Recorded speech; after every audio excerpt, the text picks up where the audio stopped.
Good morning, everyone. It's like, I actually don't know what time it is. It's gotta be like 6:15 and I'm getting ready to start my day. So making some coffee, and I wanted to share my recipe and method with all of you. It's pretty simple, pretty straightforward, and doesn't require any expensive equipment. All it requires is some patience and some good coffee. So yeah, go pick up some coffee from your local cafe.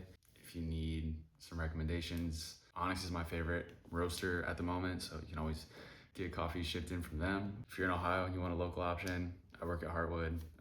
They have great coffee. You can also buy that online too if you're not in the area, but I'll put their websites in the description if anyone wants to look at what kind of coffee they have. But I'm using Heartwood this morning. But yeah, let's jump into the recipe. All right, first things first, I'm gonna weigh the water. We got our filter water right here. Some added mineral rocks. All right, so we had like 550-ish. I'm gonna dump this in the coffee pot.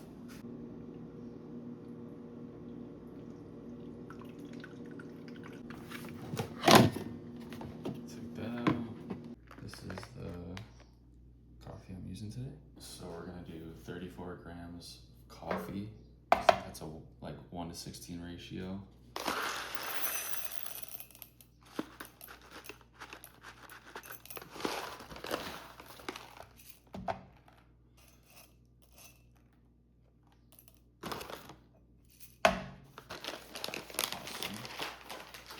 Come over to my grinder. Got my flashlight on me because it's so early. I'm not really, I like to have a slow morning. I'm not trying to have lights on yet. So sorry about the darkness, but I would prefer it to be a little dark in the morning. Grab the coffee, dump it in. I grind it at like 7.5. I've used a really coarse grind before, and I've used a pretty fine grind before. And honestly, I don't think it makes a ton of difference with this basic filter, like paper filter coffee method. So just play around, see if you prefer like a specific grind size, but I don't think it really matters too much, to be honest with you. So yeah. So I got a paper filter. You can wet the paper filter if you want. I have done both and haven't noticed a significant difference. I think it tastes pretty much exactly the same. So whatever's more convenient for you. I like all the science aspects of coffee, but I'm also like, especially like an everyday method, I want it to be like very easy and repeatable and straightforward. So I don't need to be perfect for just like my everyday cup of coffee. So, all right, so we got it all ready. So it's really helpful if you have these numbers on the side where you can see the water level. And I'm basically just gonna do like it would be kind of like 2 pours, I guess you could say. And then I'm not gonna close this lid all the way because I'm gonna shake it a little bit to kind of like mix the water and the coffee. So just turn it on.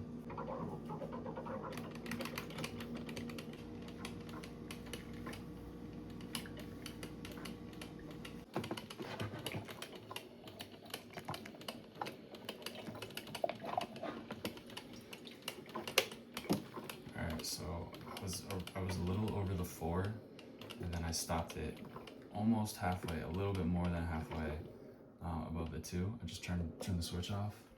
That's gonna act as like kind of like a bloom. It's gonna degas the coffee a little bit, and it's also just going to make it so that the water level doesn't fill all the way up, and it gives the water some time to drip through.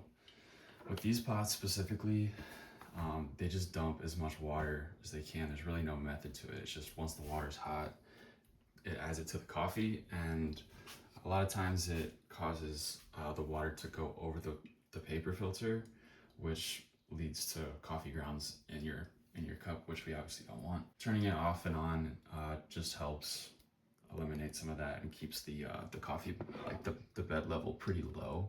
Once the coffee has gone down to where it's almost dry, I'll start the water again. Yeah, this coffee pot, I don't even know how much it was. My dad gave it to me. He said it was in his office and that no one was using it because I think they got a new one. So I was like, all right, cool, I'll take it.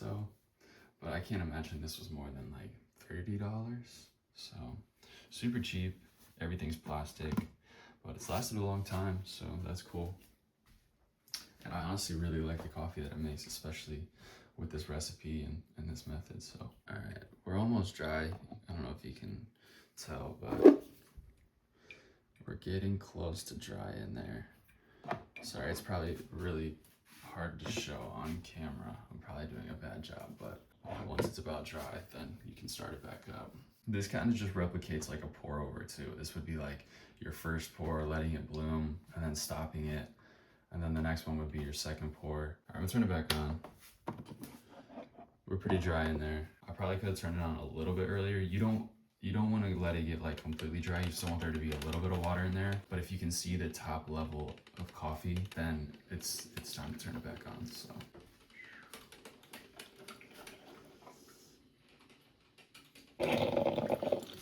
Alright, so you can hear it's kind of starting to finish up. So the water level is pretty empty now. I'm just gonna let it do its thing.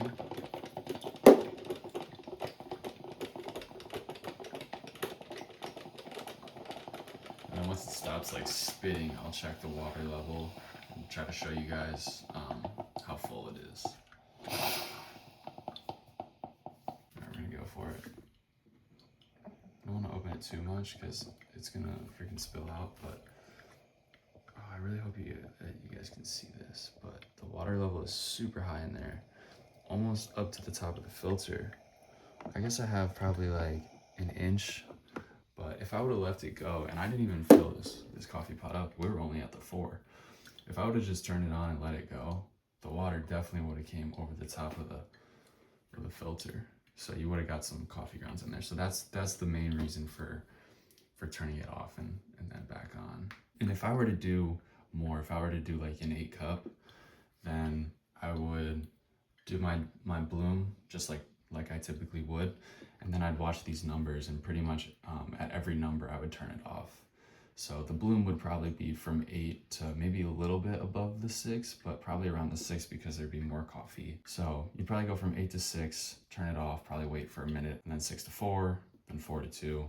That just helps the bed level stay pretty low. But yeah, looking good. I'm gonna shake this a little bit. You wanna be careful when there's a ton of water in here, not to let it go over the edge, but these things spit water like in one specific area too, so it's not gonna cover the entire bed, and it doesn't matter too much when you're adding a lot of water, but when it's just like a smaller amount of water, you wanna shake it just to make sure that all the coffee gets wet, especially in the beginning, like for the bloom, for the first time you turn it on. So it's just similar to like stirring or swirling like a pour over. So yeah, now we just wait for it to drain completely. Probably another like 2 minutes if I had to guess. Okay, so now we're completely done. It's been a couple minutes. It's still dripping a little bit, so I don't want to pull it out for too long, but you can see pretty level bed. If I wouldn't have shook it, it's gonna be it would have been like kind of wavy in there. So this is surprisingly harder to do than it should be. All right, so I got a full cup, and then I probably got another like full cup with that recipe of like 550 water. So that's pretty much perfect, pretty much what I want. And then I take an ice cube because I want to drink it right now, dog. I'm gonna drink it right now. Boom. And then you can leave the coffee pot on, or you could turn it off and move it into a different vessel, because this will keep cooking it, and the hot plate will burn the coffee a little bit. It'll give it like a weird taste. So I recommend to take the leftover coffee, if you have any, and move it to a different cup that keeps coffee warm. Like this, for example. This I got this from Goodwill. It's a fellow little like screw-on container. It's ceramic lined, so it keeps the coffee really nice and hot, and also doesn't really change the taste. Doesn't give it like a super, metally taste. I know some people are really weird about that type of stuff. I think you can still taste the metal a little bit just from the rim, but oh my gosh, I'm spilling everywhere. All right. Boom. And then can't really see, but it's not gritty at all. This coffee turned out super clean. There's no coffee grounds in there or anything. So if you have a problem with making coffee at home and you get some like grounds in your cup and you don't like that, this method works super well. All right, job complete. I'm gonna take a sip of this. Perfect. Probably the best case scenario for making coffee at home. That's it. Hope you all enjoyed, and I hope you continue having a nice slow morning, beautiful rest of your day. And this is what I'm gonna be reading for the next few minutes. Just trying to take it slow and enjoy the morning, enjoy being alive.